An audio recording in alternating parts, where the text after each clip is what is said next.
The Health Justice Initiative wants expert COVID-19 pandemic advice and decisions to be made public. The HJI says it wants to know who government's expert advisors are, what they advise, and how this informed their decisions. It says the information will further transparency and accountability, which will help in future pandemics or health crises.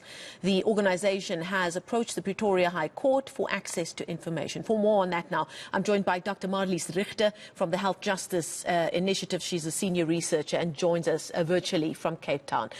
Dr. Richter, thank you so much for your time this evening. You know, some might have seen the news this week of you taking this quest further and thought, what are you on about? You know, the president spoke this week, they've dropped the state of disaster, everything's good, we're going to put COVID-19 behind us. Why is this important? Thank you for having me this evening. And I think indeed the state of disaster is over, but the pandemic definitely isn't. And some of the principles that have been forged in this pandemic are important to take through to our pandemic readiness for future pandemics that will inevitably arrive. And the case, or the two cases that we launched this week, center on the principles of transparency and accountability. And we believe that it's vital that information around the advice that was given to government and the decisions around vaccine allocations are in the public domain. Everything was rather public at first, if memory serves, although the last 2 years do feel like a bit of a blur. We had Professor Salim Abdul Karim, along with other experts who were on that advisory committee we were told about, that had the ear of the president, or so we were led to believe. Is there anything that makes you and your team believe that that was perhaps not the case? Because at first it did seem that the government was walking a very close journey with our country's top researchers and scientists and virologists, but there seemed to be an arc away from that when it comes to various decisions. Do you believe that that was the case? I think laudably, President Ramaphosa committed our country to an evidence and science-based approach to the pandemic, and he was very clear on it from the start, March 2020. When he announced the state of disaster. And very soon they put together a ministerial advisory committee on COVID-19 that has some of the world's premier experts, as you mentioned. South Africa has a large number of experts who are well respected and who provide advice to the minister.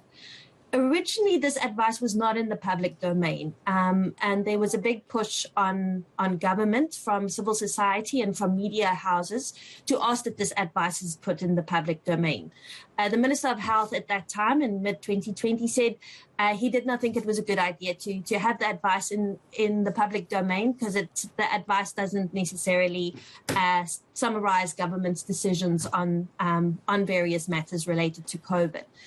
After the pressure, the MAC, or the Ministerial Advisory Memoranda, were put in the public domain on the Department of Health website.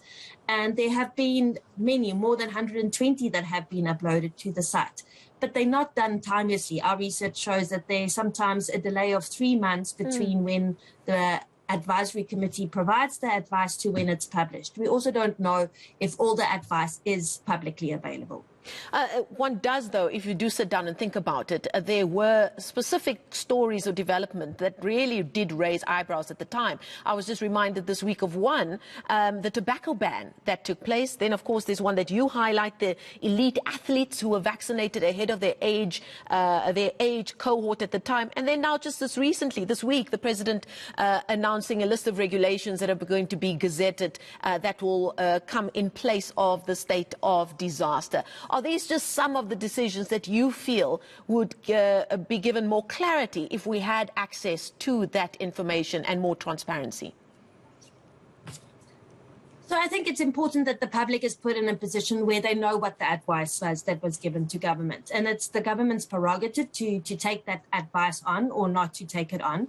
And we believe that in a pandemic, especially where a state of disaster and where there are emergency measures in place that don't have the necessary checks and balances in a non-crisis situation, that there should be more transparency. So having this advice in the public domain and knowing who the advisors were who gave this advice, because often we were not clear who are serving on the ministerial advisory committees and who the other advisors were that were providing advice to government. If the public has access to that advice and they see this is what experts recommended and this is what government decided to do, then government needs to provide rationales, which is their right, to provide rationales on why they did not follow the science on specific areas. But we can only do that once we are assured we have all the advice in the public domain. Now, we're told the way the world is going, this is probably not the last world health crisis that we'll face, even in your lifetime and mine. Why would it be important to have this kind of access information as we head towards a future that would include crises like this again? Yeah. I think we've learned and we are still learning a lot of lessons on how to deal with a global pandemic. And what we've seen with the COVID pandemic is that there are very clear lessons that permeate our response that will strengthen our approach to health and to our constitutional democracy. And if we take these lessons and be proactive and we build that into how we respond to future pandemics, it would be an automatic mechanism. If there's an advisory committee to the minister, we're asking that advice is released within 72 hours. That would provide the blueprint for the next pandemic and the advice that's given to have that available and published. And if that could be a golden thread through all government departments, I think it really would put us in the right direction. Thank you so much. That's Dr. Marlise Richter, a senior researcher with the Health Justice Initiative, joining us from Cape Town. We thank her for her time this evening.